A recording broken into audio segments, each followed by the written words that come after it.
बिस्मिल्लाहिर्रहमानिर्रहीम, अस्सलाम वालेकुम। जी पाकिस्तान न्यूज़ के साथ मैं हूं मोहम्मद अरसलान और शामिल करेंगे आज की कुछ अहम इलाकाई खबरें। सबसे पहले आपको बताते चले, ज़लज़ला मुतासरीन के लिए इतने फंड्स आए, किधर गए, कहाँ खर्च हुए, सुप्रीम कोर्ट का बड़ा सवाल। सुप्रीम कोर्ट में न्यू बालाकोट सिटी ज़लज़ला मुतासरीन केस की समाअत हुई। अदालत ने चीफ सेक्रेटरी KPK और सेक्रेटरी रिलीफ वर्क KPK को तलब कर लिया। अदालत ने earthquake reconstruction and rehabilitation authority से ज़लज़ला मुतासरीन के लिए फंड्स की तफसीलात भी तलब कर ली। अदालत ने पूछा, बताया जाए ज़लज़ला ज़दा इलाकों में मुतासरीन की बहाली की कितनी रकम इकट्ठी हुई, कौमी और बैनुल अक़वामी सतह से हासिल फंड्स से कितनी रकम खर्च हुई। एरा बताएगा कि ज़लज़ला मुतासरीन के फंड्स में बाकी कितनी रकम मौजूद है। ज़लज़ला मुतासरीन की बाकी मानदा फंड्स किस इदारे के पास हैं। चीफ सेक्रेटरी भी ज़लज़ला मुतासरीन के फंड्स से मुतल्लिक अलग तहरीरी जवाब दें। एरा ने बालाकोट मनसहरा में मुतासरीन की आबादकारी के लिए तरक्याती मनसूबों पर 205 बिलियन रुपए खर्च किए। जस्टिस एजाजुल एहसन ने रिमार्क्स दिए कि 205 अरब की रकम खर्च करने का ऑडिट हुआ। एरा अपनी रिपोर्ट के साथ ऑडिटर जनरल की रिपोर्ट भी जमा करवाए। ज़लज़ला 2005 में आया, मुतासरीन की बहाली के लिए 18 सालों से दायरे में घूम रहे हैं। ज़लज़ला मुतासरीन को न्यू बालाकोट सिटी का सब्ज बाग दिखाया गया। ज़लज़ला मुतासरीन के लिए इतने फंड्स आए और वो फंड्स किधर गए, कहाँ खर्च हुए। 3 रुकनी बेंच ने समाअत 4 हफ्तों के लिए मुलतवी कर दी। आगे बढ़ेंगे, आपको बताते चले, पाक फिजाइया का दूसरा तैयारा इमदादी सामान लेकर तुर्किया के लिए रवाना। हुकूमत पाकिस्तान की हिदायत पर पाक फिजाइया का दूसरा C-130 तैयारा PAF बेस लाहौर से खैमे, कंबल और दीगर अशिया ज़रूरिया लेकर तुर्किया के लिए रवाना हो गया। तर्जुमान के मुताबिक पाक फिजाइया का C-130 हरकुलिस तैयारा पाकिस्तान के अवाम की तरफ से ज़लज़ला से मुतासरा तुर्क भाइयों के लिए 18,634 पाउंड इमदादी सामान लेकर रवाना हुआ। तर्जुमान का कहना था कि पाक फिजाइया फंसे हुए पाकिस्तानी तुलबा को वजारत खारजा और तुर्किया में पाकिस्तानी सिफारत खाने के ताउन से वापस लाने की भी हर मुमकिन कोशिश कर रही है। और आगे बढ़ेंगे, आपको बताते चले, शेख रशीद राहदारी रिमांड पर मरी पुलिस के हवाले। वफाकी पुलिस ने शेख रशीद को इस्लामाबाद कचहरी में हथकड़ी लगाकर पेश किया, जहां केस की समाअत के दौरान अदालत ने पुलिस से इस्तिफसार किया कि क्या पहले राहदारी रिमांड की इस्तदा की। इस पर तफ्तीशी अफसर ने कहा कि पहली बार कर रहे हैं, इससे पहले नहीं की। शेख रशीद के वकील अली बुखारी ने कहा कि जुडिशल मजिस्ट्रेट ने हाल ही में शेख रशीद के राहदारी रिमांड की इस्तदा मुस्तरद की थी। शेख रशीद जेल में हैं, कहीं बाहर नहीं जा सकते।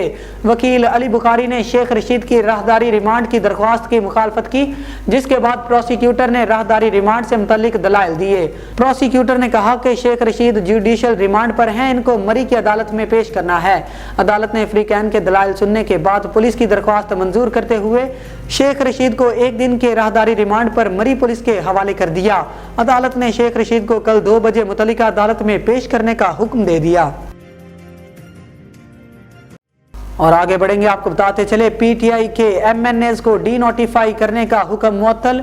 लाहौर हाई कोर्ट के जस्टिस शाहिद करीम ने PTI MNA रियाज फतियाना समेत 43 साबिक अरकान कौमी असम्बली के इस्तीफे मंजूर करने के खिलाफ दरख्वास्त की समाअत की। PTI अरकान के वकील बैरिस्टर अली जफर का कहना था कि इस्तीफे मंजूर करने के लिए कानूनी तकाजे पूरे नहीं किए गए।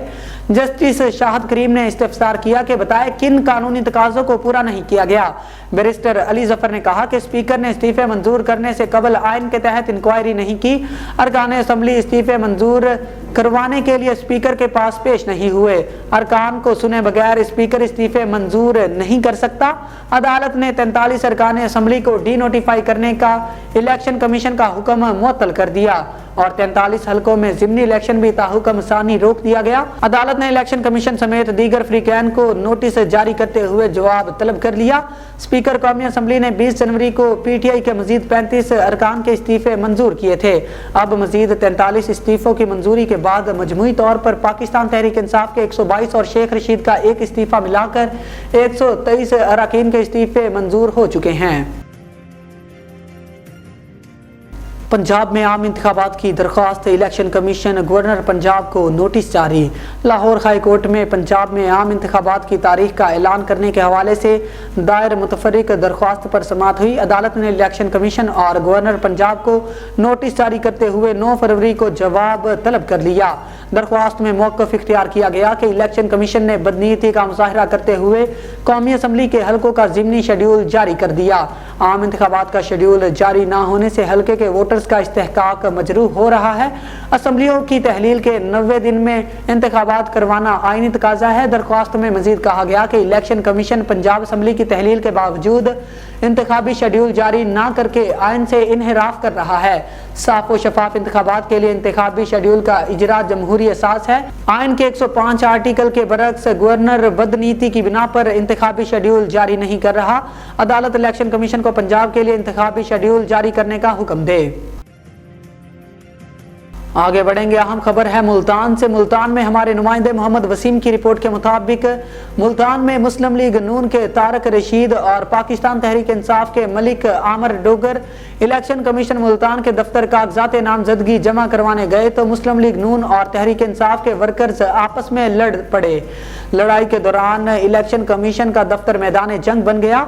शदीद गालम गलोच, ईंटें, डंडे और गमलों से एक दूसरे पर आजादाना वार करते रहे। दोनों तरफ से काफी कारकुन जख्मी हो गए।